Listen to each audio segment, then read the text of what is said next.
agamba ekikola kyeyakola mu mutima omulungi okuyambako abawagizi b'ekibiina okuva mu kkomera kyamuzaalira akabasa mu kibiina era si musanyufu n'obukulembeze bw'ekibiina kyo. obedda kansala ayogeranga bwe neetegereza akasaati kayambadde. So omanyi oluusi ku sho zino badde nsaba owulirize sho zino oluusi mutukola bubi era nsaba bannayuganda gye bujja mu maaso awo Adamu badde nsaba ng'otuyita ku sho zino otuyamba otulambikanga. Abatulaba n'alyagadde n'obabuulira n'alyagadde abali wano n'obabuulira. Njagala abatulabye kyoyogerako ogambako nakalimunda saati yobera gyetubuulira ebigambo ndabako ekifaananyi kya John Muhoozi muduumizi w'eggye ggwanga olina ekizibu n'ekyo. So kati abamulaba basobole okufuna ebifaananyi. Assault to General, that one is we need to respect CDF of Uganda. What's that? Team so and so is a criminal offense. So you know Adam jakusaba nti sigamba nti omukulu byayogedde nnyinza obutabiwa kitiibwa naye ndowooza Shene erabika ekuzeemukko okusingakaawo. Ekyokubiri omukulu akugambye Kateregga Ali abaana bano yasaba pulezidenti abeeyimirire. Simanyi ddi mukulembeze w'eggwanga bw'atandika kubanga he stands surety mu mateeka for anyone in this country. So ekyo nakyo nsaba mu bigambo ng'obyogere obisengekenga bulungi. Ekirala abaana bano baayokya amakubo. Agambye abaana bano baali baayokya amakubo. Mu misango egy'abaggulwako simanyi yaggulwako musango gwa kwokya kkubo. Naye ensonga ezo nanga tuzeegendereza nze nsuubira nti mu ggwanga lino buli ebyobufuzi bigenze bikula nga bitugirayo abazanyi b'ebyobufuzi ab'enjawulo. Era Katonda mulungi nnyo nti ne mukulu Ali Kateregga leero avuddeyo ensi n'emulaba. Akugambye Honorable Kyagulanyi babadde mu mbaga. Nze waliwo debate ze sikyagala kubeeramu ekyo nja kikusaba. Era nze waliwo debate ze siddamu. Gundi yawasa everyone has a right to marry. Tosobola kudda ku TV ene y'eggwanga ku Sunday wano nze netandika ndisikasinge Honorable Kyagulanyi yawasa Nubianiri yawasa Namugga yafumbirwa. I'm telling you we are above that level. Era bwe buba byoyagala ebyonziremu awo wonvuddewo. Sisobola kudda ku TV wane y'eggwanga mbaka wa parliament ono yali mbaka wa parliament oli mbaka wa parliament nga nteesa ku bufumbo bw'abantu. I cannot. So mbadde nsaba debate zo mutuyambe zikulemu okusingako we tubadde tusuubira. Nkugambye nkutandikidde awo. No. Wali musabye n'asirika nawe. Andi nkugambye nti nze bw'obanga ompita nkwegayiridde. Olwo atoddangamu kumpita ku discussinga mbaga. Sagadde discussing. Bw'oba ompita olulala nkugambye totuzanga mu show za kudiscussinga mbaga. Ebyayogedde by'otayagala bireke. Kyensaba okutegeeza eggwanga nti ensonga lwaki mpulira nti I'm very constrained era nkikugamba okurespondinga ku bigambo bya Kateregga. Kuba ndabira ddala nti Kateregga be bantu bano bakuseetinze jangu wano kubanga oteeka okwogera ku Nuupu, yogera ku mbaga, yogera ku Kyagulanyi yajjayo omusango. Debate yeyo nateri coordinated. Noonya kyennyinza okumuddamu sikiraba. That is the fact. We mutandikira mugaye nti mukulu president amweyimirira kati noonya Kateregga avaayo agende atuukire omukulembeze w'eggwanga yeeyimirira omukulembeze genda weeyimirira abantu ba Nuupu. So nze ono politics w'okuseetinga abantu basasamaza eggwanga. Kateregga ali set. So no, that is it.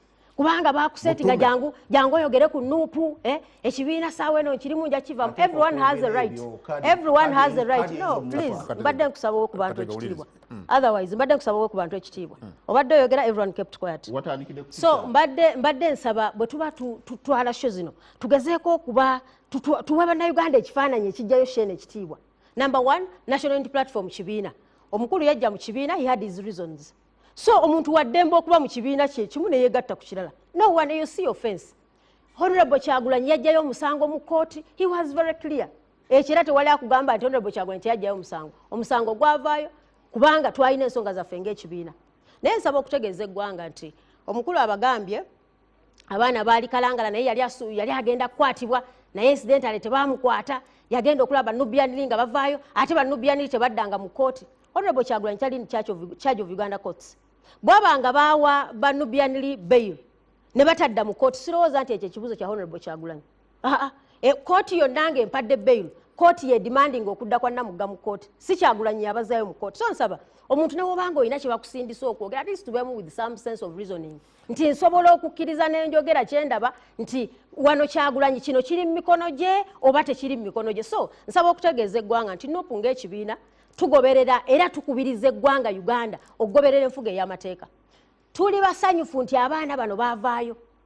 Every one of us is happy nti abaana bano baavaayo. Naye njagala okutegeeza nti Uganda prisons eyina abasibe 7.5 ng'eyina capacity y'abasibe 2 prisons ziri overloaded. Abaana baffe bangi abaliyo. So kakati gosaawe eno bw'oba otunuulira political prisoners bokka ffe ekifaananyi ekyaffe kigazi tukugamba twagala okutunuulira enfuga egoberera amateeka. Namugga bw'omukwata nga zizza omusango mukwate omutwale mu kkooti entuufu. Toyina nsonga lwaki omutwala mu kkooti y'amagye nga si munnamagye. Ekirungi akugambye nti bano baayokya makubo. Eyayokya ekkubo atwalibwa atya mu kkooti y'amagye? Okwokya ekkubo kukutwalisa mu kkooti y'amagye? Ekyokubiri eyayokya amakubo kyekimugaana okumuleeta mu kkooti okuwoza. Kyekimugana okumuleta mu kkooti okuwoza. So bino byonna nga tubyogera kino nsigala nkibagamba National Unity Platform tusaba gavumenti etunuulire enfuga egoberera amateeka. Number 1, policing eggula ku muntu yenna omusango etwale obudde egenda okuprocessinga fayiro eno nga fayiro eri complete. Ensonga lwaki tuyina court system enfu nti police ereeta emisango giri affect. Bakusanga ku street ne bakwata without justification. That is why backlog emisango mu court mingi nnyo. So bana abaana ba political prisoners era nsigala mbagamba it is very unfortunate nsigala nkikugamba Balamu Honorable Balamu eno firimu gye yayingira negotiatinga kola bwoti tesa bwoti njagala okutegeeza buli omu ayagala freedom. Naye essaawa eno freedom eyo gy'oyagala ng'omuntu oyina munyiga omuntu oyina ku you need to press somebody beyond okumunyigiriza okulaba nti omwogeza ky'atalina kwogera. Ekyo tukivumirira ng'ekibiina tukivumirira. Honorable Katerega akugambye nti bwe yali mu State House nga yeegayirira president ayimbule abantu bano nga ffenna bwe twakiraba ekibiina agamba tekyali kisanyufu n'ekyo era nti yayogererwa amafuukulo mwalina okumwegana tebamumanyi. No, ekibiina bwe kiba nga tekimumanyi era tekimumanyi. So sobola kuddayo noga nti ali ku kansala ate ali ku bendera ya kibiina kyabwe. Bw'abanga ali kansala bw'abaga nti tebamumanyi balina ensonga lwaki tebamumanyi. Ate naye akimanyi njagala okutegeeza nti bw'oba munnakibiina waliwo amateeka agafuga ekibiina.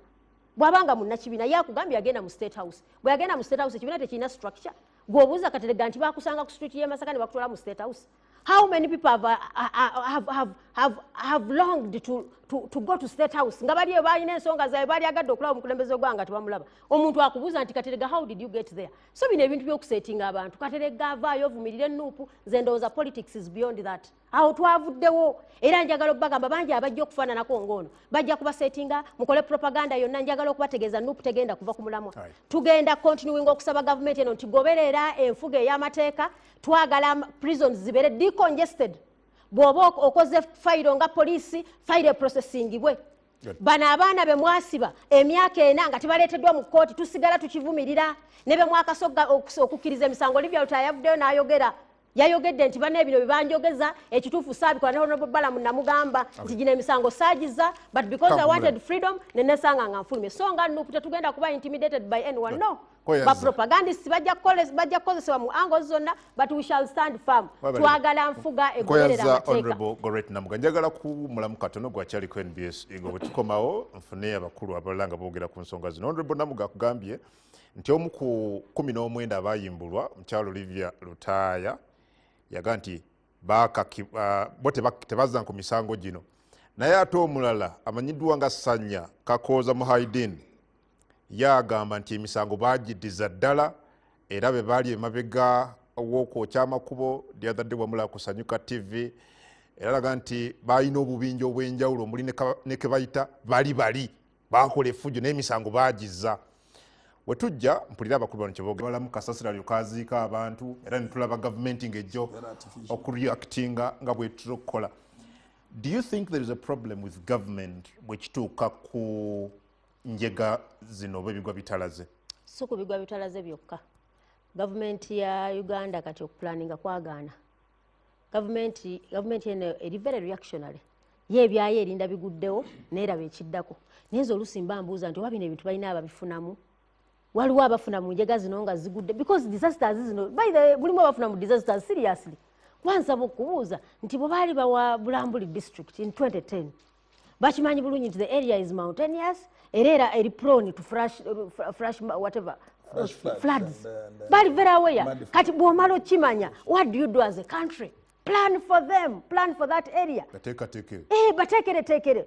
Kubanga government yene esobola okugera n'effeffetta abambadde obukofiira esobola okukola ebyambalo by'amagye nebiteeka mu nnyumba y'omuntu n'emuno nayo n'ongamba nti tesobola kuplaningira abantu b'e Bulambuli. It is very unfortunate kiruma nti government yene eri used ku mirambo munansonyiwa ekyogera bwentyo abantu baakafiira ekiteezi ne baziikibwa up to now abamu n'abantu baabwe tebabafunanga. Kakati ngenze ne mbatunulira with those rudimentary agambye abawolereza honorable Musira mbubambi simanye ebyuma mashina yali tasobola kutuuka eyo kuziikulayo mirambo. Kakati tuli awo abasirikale bakutta obukumbi because if you not eri prone to floods, what do you plan as a government? Kubanga first of all abantu bazimba kama yumba mubalaba they are constructing.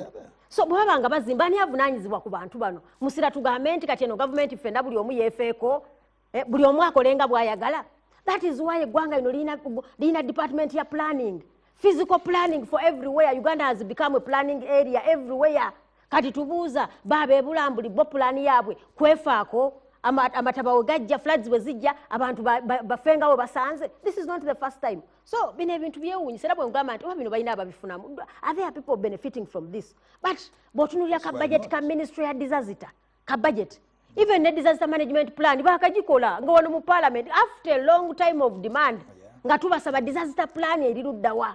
Lilian nkugambye ffe tufuna emiyaga essomero eritukulwako akasolya district nekola assessment ne baweereza nti twaleetaaza amabaati lino essomero lifuuse week kino ekizimbe tekikyasobola kuddamu kuserekebwa nekiddawo. The best government can do kuweereza buunga na bijanjaalo. That is the best government can do. Lilian Abero minister ng'ayimirira ng'akugamba government terina ssente. So ndowooza we should be more serious.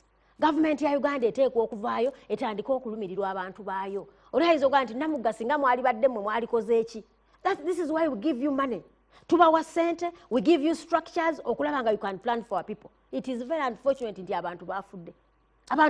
Bayitiri very unfortunate gina emirambo oba abantu bano beeteekako mu bifaananyi by'abantu bano. Kati nalabye Honorable Nabbanja agenda alambula akutta akati atambula mukazi wattu we yeesekera. Kati ninga nti bino tuli ku biki? Buba bambadde boots kati ogenda balaba. Budget njagala ogoberere. Nkugambye bwe baba nga badduukiridde onaakugambye nti enjatika ezo zimanyikiddwa. Buli wamu zimanyikiddwa. Tubalinda kulaba nga kati bakugambye bakalabako emirambo 2 abantu nga 10 tebannalabika. Emirambo nga 10 ate jjukira nti enkuba etonye ebyo ebisoro kati bavunda ogenda abamu togenda kuddamu balaba. Mukuriyetinze bamulekwa eno government etubonyabonyeza lift right center bamulekwa artificial mubakuriyetinze bamutakuryetinze nga bafiiridde mu njageze ez'obusiru walaba bino musanso yoziyita ez'obusiru mwalaba ebintu by'ekiteezi nolaba rubano bawandika report myaka kumpi 15 onawandise report simanyi ono saagiraba oli nagiraba but we have a government bwe tukikomyawo ne tugaa tuvunaana mwami Museveni abamu bagamba byabufuzi si byabufuzi. You are the custodian of everything. Obulagajjavu bwa Namugga, obulagajjavu bwa Munyagwa, obulagajjavu ono mulindo ogoba mme mmotoka, ono omulabira no saawe ata banga lyonna ali wano musajja talina mmotoka gidi. Anti obulagajjavu ono sebo muntu wavunaanyizibwa nnyo okubanga ekibiina tekimuwadde mmotoka era ngenda kutandika omubanjiza ko omusajja bamuwe mmotoka. Bamuwe mmotoka asobole okukola emirimu gy'ekibiina byonna. Mukulu Museveni tukyali buduuda kubanga naye tugenda kusanga ogwiri. Naye Namugga nnumirirwa bannange. Kulumirirwa bakuyamba ofune ebikola. Mamulindi wano njagala ogiremu. Kiki ekyatuuka ku proactive measures? Lwaki buli kaseera twagala kubeera reactive, seeing leaders showing up buli kaseera nga tragedy emaze kubaawo nga bwe walabye awo. Prime Minister yomu ku bantu Minister Lilian Abel be bali eyo and that has been the case ng'enjega zibaddewo. Kiki ekyatuuka ku proactive measures? Ekikulu njala kusaasira abantu baffe kitalo okufa kibi